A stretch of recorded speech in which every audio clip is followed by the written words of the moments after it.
31 वर्षीय महिला doctor RG. कर मेडिकल कॉलेज आणि हॉस्पिटलच्या चेस मेडिकल डिपार्टमेंटमध्ये पी.जीच्या दुसऱ्या वर्षाला शिकत होती. गुरुवारी 8 ऑगस्टच्या रात्री ती हॉस्पिटलच्या इमर्जन्सी वॉर्डमध्ये नाईट शिफ्ट करत होती. रात्री 2 वाजता तिने ज्युनियर डॉक्टरसोबत जेवण केले आणि थोडा वेळ आराम करण्यासाठी ती चेस मेडिकल बिल्डिंगच्या 3ऱ्या माळ्यावर असलेल्या सेमिनार हॉलमध्ये गेली. पण 9 ऑगस्टच्या सकाळी ती सेमिनार हॉलमध्ये विचित्र अवस्थेत सापडली. तिच्या अंगावर एकही कपडा नव्हता. ठिकठिकाणी झालेल्या जखमातून फक्त आणि फक्त रक्त वाहत होते. तिच्यावर तातडीने उपचार करण्यात आले, पण त्यात तिचा मृत्यू झाला. पोलिसांनी तिचा मृतदेह पोस्टमॉर्टमला पाठवल्यानंतर रात्री 3 ते 6च्या दरम्यान तिच्यावर अत्याचार करून तिची हत्या करण्यात आल्याचं समोर आलं. तर आपण यामागची खरी घटना आता बघूया. लेडी डॉक्टर कोण होती आणि तिच्यावर नेमका अत्याचार का झाले, तर हे आपण यात बघूया. कोलकाता शहरात मयुरी डॉक्टरचे शिक्षण घेत होती. दुसऱ्या वर्षात ती शिकत असतानाच त्याच आर.जी. कर कॉलेजमध्ये ती ट्रेनी डॉक्टर म्हणून काम करत होती. आई-वडिलांनी मोठ्या कष्टाने तिला डॉक्टर बनवलं होतं. डॉक्टर बनवण्यासाठी तिनं प्रचंड मेहनत देखील घेतली होती. आता ती पूर्णपणे डॉक्टर बनल्यानंतर घरचे तिच्यासाठी एक चांगले स्थळ बघणार होते. घरात सगळे खूप खुश होते, कारण त्यांची मुलगी आता डॉक्टर बनणार होती व लोकांची सेवा करणार होती. पैसा कमवणार होती. आई-वडिलांचं स्वप्न पूर्ण करणार होती. त्याही दिवशी तिच्या मनात फक्त आपला जॉब विषयीच असेल. नाईट शिफ्ट होती. नाईट शिफ्ट म्हटलं की प्रत्येक आईवडिलांना आपल्या मुलीची चिंता लागून असते. तशीच चिंता तिच्या आईवडिलांना पण होती. पण आपण एक डॉक्टर आहोत. इथून पुढे आपल्याला हे सगळं करावंच लागणार.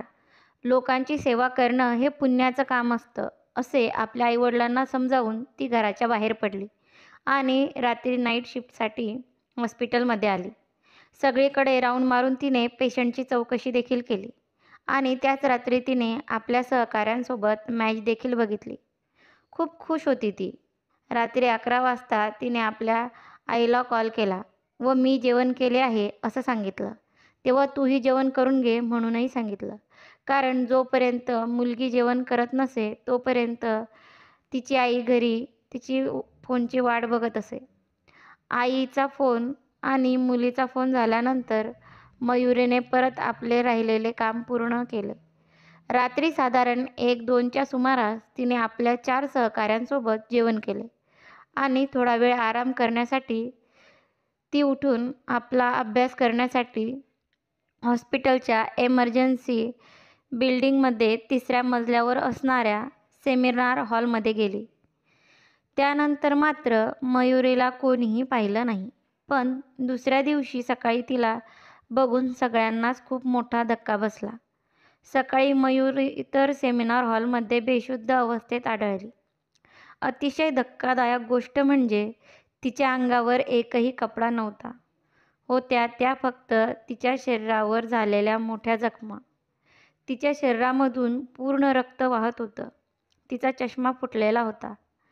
त्याच्या काचा तिच्या डोळ्यांमध्ये गेल्या होत्या, म्हणून डोळ्यातून रक्त देखील येत होतं. तिला अशा अवस्थेत बघून तिथं काम करणाऱ्या प्रत्येक कर्मचाऱ्याला धक्का बसला होता. तातडीने तिच्यावर उपचार सुरू करण्यात आले. ती जिवंत आहे की मृत हे सुद्धा कोणाला माहीत नव्हते. पण दुर्दैवाने त्या डॉक्टरा मयुरीचा मृत्यूच झाला. या डॉक्टर मयुरीची हत्या झाली आहे. तिच्यावर बलात्कार केला आहे. आधी बलात्कार नंतर हत्या हे ऐकून प्रत्येक जणाला हळहळ व्यक्त केली. सगळ्याच हॉस्पिटलमधील विद्यार्थ्यांनी संताप व्यक्त केला. मला सांगा, सरकारी रुग्णालयामध्ये जर डॉक्टरच सुरक्षित नसेल तर मग दुसऱ्या रुग्णांचं काय? आमच्या तुमच्यासारख्यांचं काय? असेच प्रश्न आज मनात येत आहे. इतकं मोठं प्रकरण या हॉस्पिटलमध्ये झालं, त्यामुळे हॉस्पिटलची रेप्युटेशन खराब होऊ नये म्हणून बरेच प्रयत्न करण्यात आले. आर.जी.च्या वैद्यकीय विभागाचे प्रमुख यांनी मयुरीच्या कुटुंबाला फोन केला आणि सांगितलं की तुमच्या मुलीने आत्महत्या केली आहे. पण या गोष्टीवर तिच्या आईवडिलांना विश्वास बसला नव्हता. हे कसं शक्य आहे ते विचार करत होते. घाईघाईतच मयुरीच्या घरचे हॉस्पिटलमध्ये पोहोचले. हॉस्पिटलमध्ये पोहोचल्यानंतर त्यांना त्यांच्या मुलीला शेवटचं बघता येत नव्हतं. मयुरीची आई तेथील डॉक्टरांची विनवणी करत होती. त्यांच्यासमोर रडत होती. पण तेथील लोकांना त्याचं काहीच नव्हतं. ते सगळे फक्त ही गोष्ट लपवण्यामागे लागून होते. मुलीला बघता यावं म्हणून तिच्या आईने डॉक्टरांच्या पायासुद्धा पडल्या. का? कारण की तिला आपल्या मुलीला बघायचं होतं. तेथील डॉक्टर तिथे येऊन एकमेकांच्या कानामध्ये काहीतरी कुजबूज करत होते. कदाचित मयुरीच्या वडिलांना सुद्धा हे प्रकरण इथेच मिटवा असं सांगण्यात आलं असावं. पण आपल्या मुलीला नेमकं झालंय काय हे त्यांना समजत नसल्यामुळे ते फक्त शांत होते. त्यानंतर दुपारी 2 वाजता तेथील डॉक्टरांनी आईवडिलांना मयुरीचा मृतदेह पाहण्याची परवानगी दिली. त्या मृतदेहाची जी अवस्था होती ती बघून आईवडिलांना जिवंतपणी मेल्याचा अनुभव आला. मयुरीचे वडील तर चक्क बेशुद्ध पडले होते. आईवडिलांच्या नशिबी असं नसावं, ज्या मुलांच्या अंगाखांद्यावर खेळवलं, लहानाचं मोठं केलं, फुलपाखरासारखं जपलं, पण तेच आपलं मूल अशा अवस्थेत पडलेलं बघून त्या आईवडिलांच्या काळीज हादरलं होतं. पण आपल्या मुलीसोबत हे वाईट कृत्य कोणी केलं, तिला न्याय मिळायला हवा हे त्यांनी ठरवलं. सगळ्यांनीच हल्लाबोल केल्यानंतर पोलिसांनी डॉक्टर मयुरीची केस कसून चौकशी केली. हॉस्पिटलमधील CCTV कॅमेरे चेक केले. तेव्हा हॉस्पिटलच्या एका कर्मचारी पहाटे 4च्या दरम्यान सेमिनार हॉलमध्ये गेल्याचं CCTVमध्ये दिसून आलं. तसाच हा कर्मचारी 40-45 मिनिटांनी परत घाईघाईने हॉस्पिटलमधून बाहेर पडल्याचंही दिसलं. पण त्या कर्मचाऱ्याचा चेहरा झाकलेला असल्यामुळे त्याची ओळख नीट पटत नव्हती. त्यामुळे तो आरोपी नक्की कोण हे शोधण्याचं मोठं आव्हान पोलिसांसमोर आलं.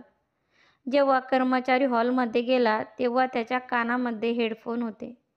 बाहेर पडताना त्याच्या कानामध्ये हेडफोन नसल्याने पोलिसांच्या लक्षात आलं आणि पोलिसांनी या प्रकरणात पुढची माहिती शोधण्यासाठी त्यांचा मोठा पुरावा मिळाला.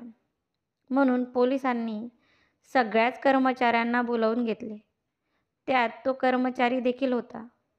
पोलिसांनी सगळ्यांचे फोन ताब्यात घेतले आणि आपल्याला सापडलेला ब्लूटूथ कोणत्या मोबाईलला कनेक्ट होतो हे ते बघू लागले.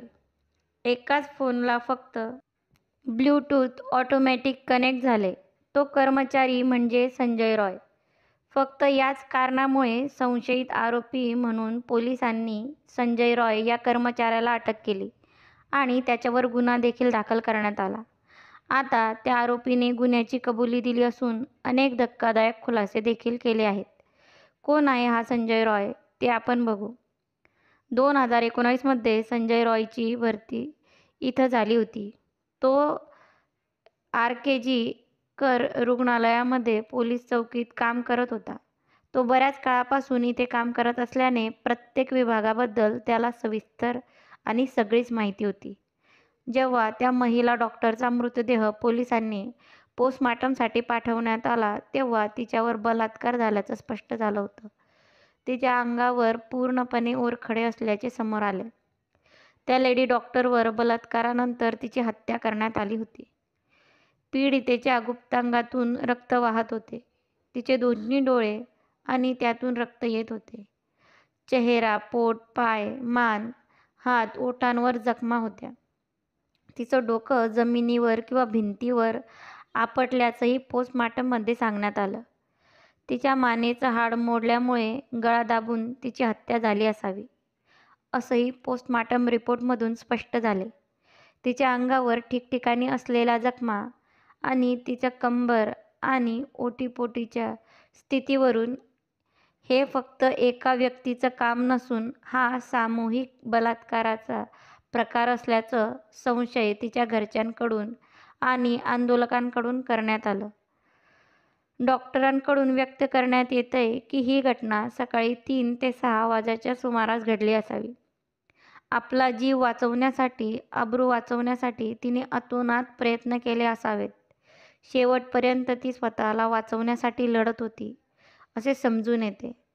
स्वतःला वाचवता वाचवता अखेरीस तिने आपले प्राण गमावले. ती मेल्यानंतर देखील हा आरोपी तिच्यावर अत्याचार करत होता. एका मृतदेहासोबत खेळत होता. त्याला समजले देखील नाही. कदाचित त्याच ठिकाणी काम करत असल्याने त्याची नजर मयुरीवर अगोदरपासूनच असेल आणि त्या दिवशी ती त्याला त्या सेमिनार हॉलमध्ये एकटी दिसली असावी आणि त्याच्यातील राक्षस जागा झाला असावा. आधीच नशा अंगात चढली असेल. त्यात समोर आलेल्या आवडत्या स्त्रीला बघून त्याने एखाद्या हैवानासारखं तिच्यावर अत्याचार केले. आरोपीचे अश्लील व्हिडिओ पाहण्याचे व्यसन होते. त्याच्या मोबाईलमध्ये असे अनेक अश्लील व्हिडिओ पोलिसांनी सापडवले होते. त्याच्या मोबाईलमध्ये सापडलेला मजकूर अत्यंत क्रूर आणि हिंसक होता, असे देखील समोर आले. आरोपी रॉय याने 4 लग्न केले होते. त्याचे वय 33 वर्ष आहे. 3 बायका तर आधीच त्याला सोडून पळून गेल्या. 4थी बायको कॅन्सरमुळे मेली आहे. तो तर त्याच्या बायकांसोबतही अत्याचार करत असे. त्याची आई आपल्याला लहान बहीणसोबत राहते. तिने तर हा माझा मुलगा आहे हे स्वीकारण्याससुद्धा नकार दिला. त्यांच्या 2 बहिणी एका चांगल्या पदावर कार्यरत आहेत. पोलीस इन्स्पेक्टर आहेत. तरीही त्यांचा भाऊ इतक्या खालच्या थराला जाऊन असे काम करू शकतो यावर विश्वास बसत नाही. त्यांच्यासोबत म्हणूनच कोणी संबंधही ठेवत नाही. सोबत काम करणाऱ्या महिलांचा विनयभंग केल्याचा आरोप सुद्धा संजय रॉयवर आहे. आरोपी संजय रॉय हा सामाजिक कार्यकर्ता बनून रुग्णालयात नेहमी ये-जा करत असायचा. उत्तर कोलकाता येथील एका महिलेने सांगितले की 3 महिन्यापूर्वी ती आपल्या मुलांच्या उपचारासाठी आरजीकर कॉलेजमध्ये गेली होती. त्यावेळी आरोपी संजय रॉय स्वतः तिच्याशी बोलला. औषधं खरेदी करण्यापूर्वी संजय रॉयने तिला न कळू देताच तिचा नंबरही घेतला.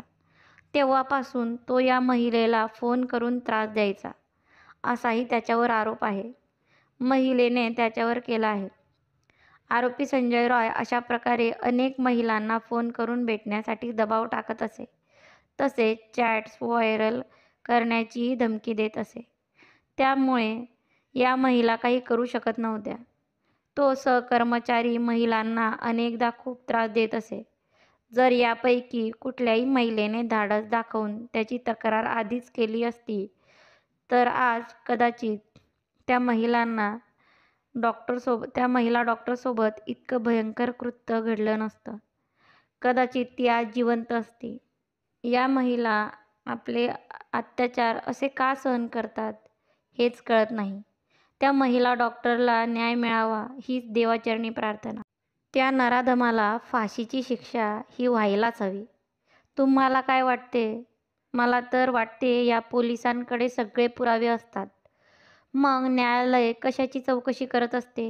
लगेच फाशीची शिक्षा द्यायला काय प्रॉब्लेम असतो? आज सुनावणी, उद्या सुनावणी असेच चालू असते. निर्भया केसमध्येही अशीच सुनावणी अनेक वर्ष चालली, पण लवकर फाशीची शिक्षा झाली नाही. त्यामुळे असे आरोपी बिनधास्त जगात वावरतात. अशा आरोपीला सगळ्या जगासमोर अशी शिक्षा केली पाहिजे की पुन्हा असं करणारा माणूस थरथर कापला पाहिजे. त्याच्या मनात असे घाणेरडे विचार येण्याअगोदर त्याचे हातपाय कापले पाहिजे. कोलकातानंतर उत्तराखंडमधील नर्स, पुणे व बदलापूरमधील अल्पवयीन मुलींवर अत्याचार. कधी संपणार आहे हा अत्याचार? तुमचं मत कमेंटमध्ये नक्की कळवा. आणि अशा नराधमांना फाशीची शिक्षा कराच ही विनंती आहे कोर्टाला.